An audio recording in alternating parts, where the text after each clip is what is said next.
Kanika commerce academy. आज का हमारा topic forms of business organisation chapter का लास्ट टॉपिक है। इसी के साथ ही हमारा ये चैप्टर फिनिश हो जाएगा।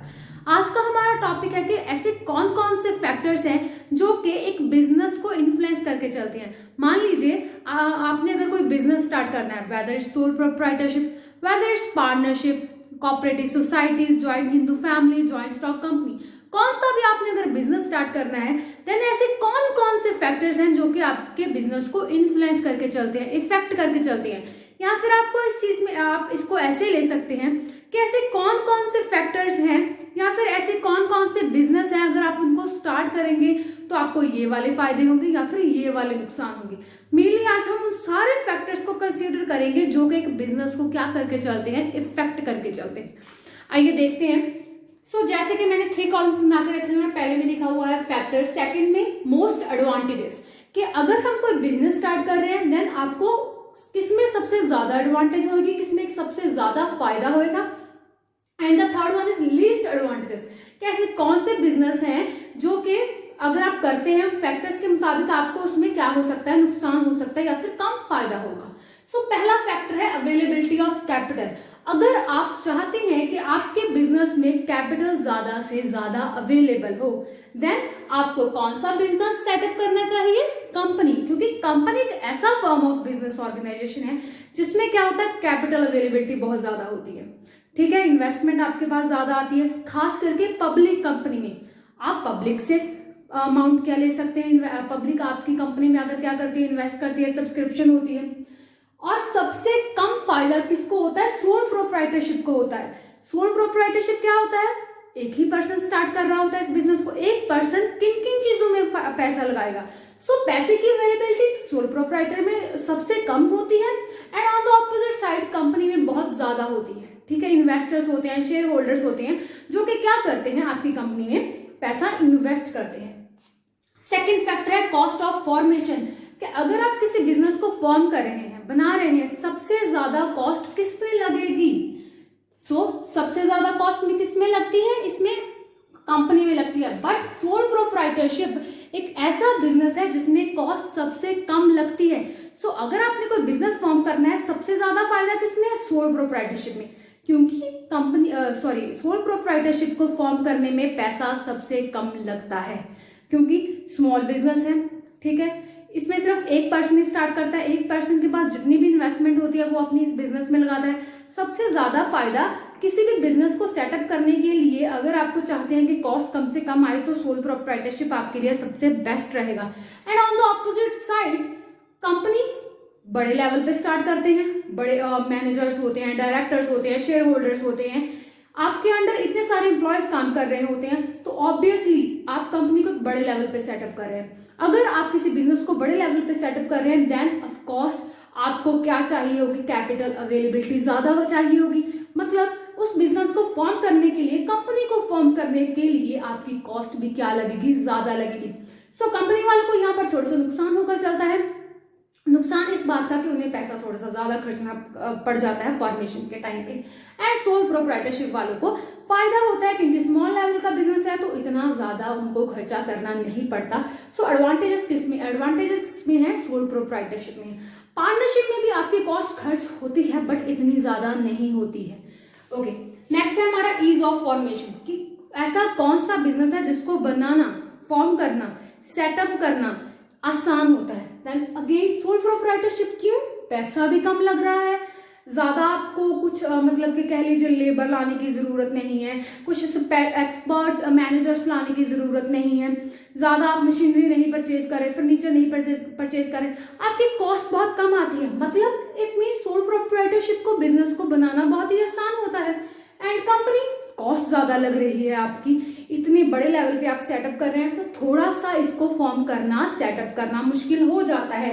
कंपनी को फॉर्म करना इतना इजी नहीं है, चाहे आप पैसे की तरफ से ले लें, चाहे आप रूल्स रेगुलेशन फॉर्मेलिटीज की तरफ से ले लें, कि आपको कंपनी सेटअप करने से पहले बहुत सारी फॉर्मेलिटीज, मतलब लीगल फॉर्मेलिटीज होती है, उनको फुलफिल करना पड़ता है।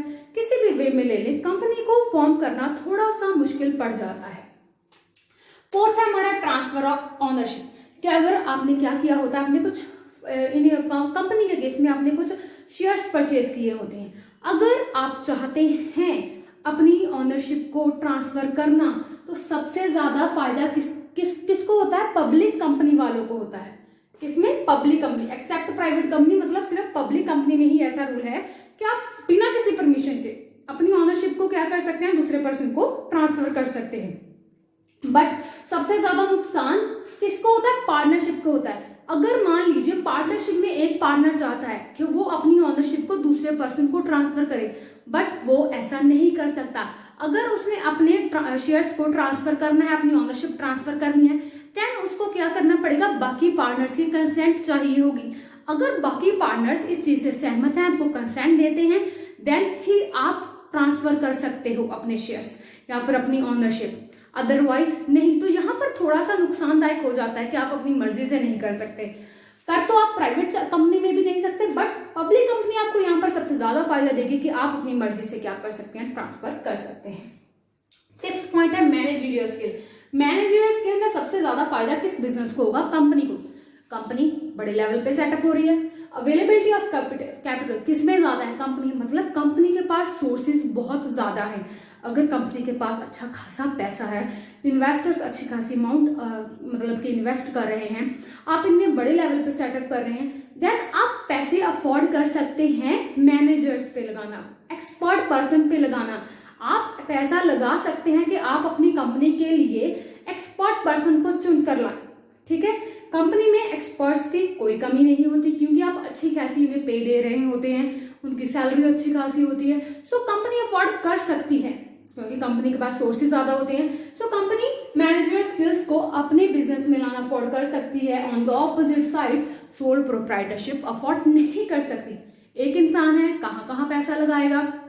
वो हर जगह तो अपना एक इंसान अपना सारा इन्वेस्ट तो नहीं कर सकता। सो इसलिए सोल प्रोप्राइटरशिप वालों को थोड़ा सा इस चीज का नुकसान हो जाता है कि वो मैनेजरियल स्किल्स अफोर्ड नहीं कर पाते, या फिर एक्सपर्ट मैनेजर्स, अकाउंटेंट्स इन चीजों को अफोर्ड नहीं कर पाते हैं पैसे की कमी होने के कारण। रेगुलेशंस, सोल प्रोप्राइटरशिप इस चीज में बहुत फायदे में होती है कि उन्हें रेगुलेशंस बहुत ही कम फॉलो करनी पड़ती है। रेगुलेशंस मतलब कि अगर आपको अपना बिजनेस सेटअप करना है, आपको सिर्फ अपने एरिया में जो भी एक ऑफिस बना होगा वहां से परमिशन की जरूरत पड़ेगी। उसके अलावा आपको कोई रूल्स रेगुलेशंस फॉलो नहीं करने पड़ते। On the opposite side, company वालों को क्या करने पड़ते हैं? ज्यादा रूल्स रेगुलेशन फॉलो करने पड़ते हैं। अगर आपने कंपनी बनानी है और कंपनी चलानी है, दोनों में ही रूल्स रेगुलेशंस बहुत काम आते हैं। अगर आप कंपनी सेटअप करना चाहते हैं, देन आपको बहुत सारी लीगल फॉर्मेलिटी से होकर गुजरना पड़ता है, सेम लंबा प्रोसीजर पड़ जाता है। अगर आप कंपनी मान लीजिए सेटअप भी कर ले, तब भी बहुत सारे रूल्स रेगुलेशंस फॉलो करने पड़ते हैं। आपको हमेशा लॉ की नजर में रहना पड़ता है, आपको रूल्स रेगुलेशन बनाने पड़ते हैं ताकि आपकी कंपनी स्मूथली वर्क करे। मतलब कंपनी का काम थोड़ा सा यहाँ पर हेडेक वाला हो जाता है। सो कंपनी वालों को हल्का सा नुकसान है कि उन्हें रूल्स रेगुलेशन ज्यादा फॉलो करने पड़ते हैं। On the other side, solo proprietorship थोड़े मजे में है। यहाँ पर फ्लेक्सिबिलिटी, कि फ्लेक्सिबिलिटी ज्यादा किस बिजनेस में है? सोलो प्रोप्राइटरशिप में।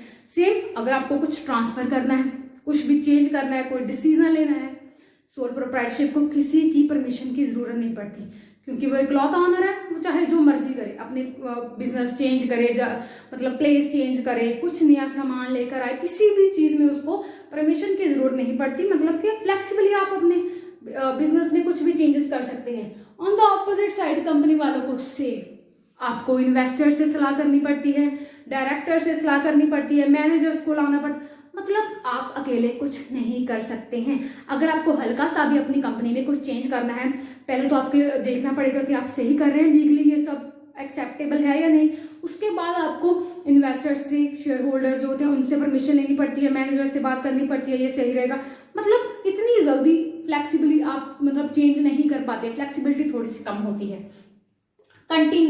कंटिन्यूटी में फायदा सबसे ज्यादा है कंपनी में।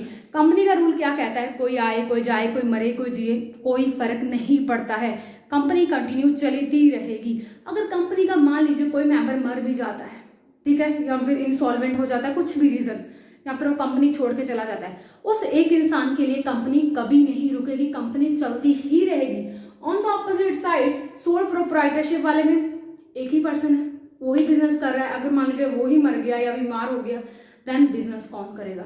कंटिन्यूटी वहीं पे रुक जाती है। या फिर मैं पार्टनरशिप की बात कर लूँ, मान लीजिए एक पार्टनर की डेथ हो जाती है या फिर छोड़ के चला जाता है, आपको वहीं पर अपने सारे अकाउंट्स क्लोज करने पड़ेंगे, दोबारा से सब कुछ नया सेट करना पड़ेगा। जरूरी नहीं अगर किसी पार्टनर की डेथ हो जाती है, अगर कोई पार्टनर न्यू भी आता है तब भी ये सेम प्रोसीजर आपको फॉलो करना पड़ता है। सो सबसे फायदा कंपनी में है कि कोई आए कोई जिए, इनको कोई फर्क नहीं पड़ता, ये चलते ही रहेंगे कंटिन्यूली। लास्ट है हमारा लायबिलिटी। लायबिलिटी में भी सबसे ज्यादा फायदा कंपनी में ही है। कंपनी ही है जिसमें आपकी लायबिलिटी क्या होती है, लिमिटेड होती है। आपने अपने जितने पैसे कंपनी में इन्वेस्ट किए हैं, लगाए हैं, आपकी लायबिलिटी सिर्फ और सिर्फ उन पैसों तक ही बनती है। उसके अलावा आप कंपनी को 1 रुपया भी पे नहीं करेंगे। मान लीजिए मैंने कंपनी में 10,000 रुपये इन्वेस्ट किए, जब जरूरत पड़ेगी, कुछ भी मतलब कि वाइंड अप होएगा, तब मैं सिर्फ कंपनी को 10,000 ही पे करूंगी। ठीक है, मेरी लायबिलिटी सिर्फ उन 10,000 तक ही बनती है, मैं 10,000 से 1 रुपया भी ऊपर नहीं दूंगी। ऑन द ऑपोजिट साइड, चाहे आप सोल प्रोप्राइटरशिप की बात कर ले, पार्टनरशिप की बात कर ले, इनमें आपकी लायबिलिटी क्या होती है, अनलिमिटेड होती है। यहाँ पर ये मैटर नहीं करता कि आपने कंपनी में कितना पैसा इन्वेस्ट किया है। अगर आपको डेट्स पे ऑफ करने हैं या फिर कुछ भी दुविधा आ जाती है आपकी कंपनी के ऊपर, देन आपको अपने पर्सनल एसेट्स भी बेचने पड़ जाते हैं, क्योंकि आपकी लायबिलिटी क्या होती है, अनलिमिटेड होती है।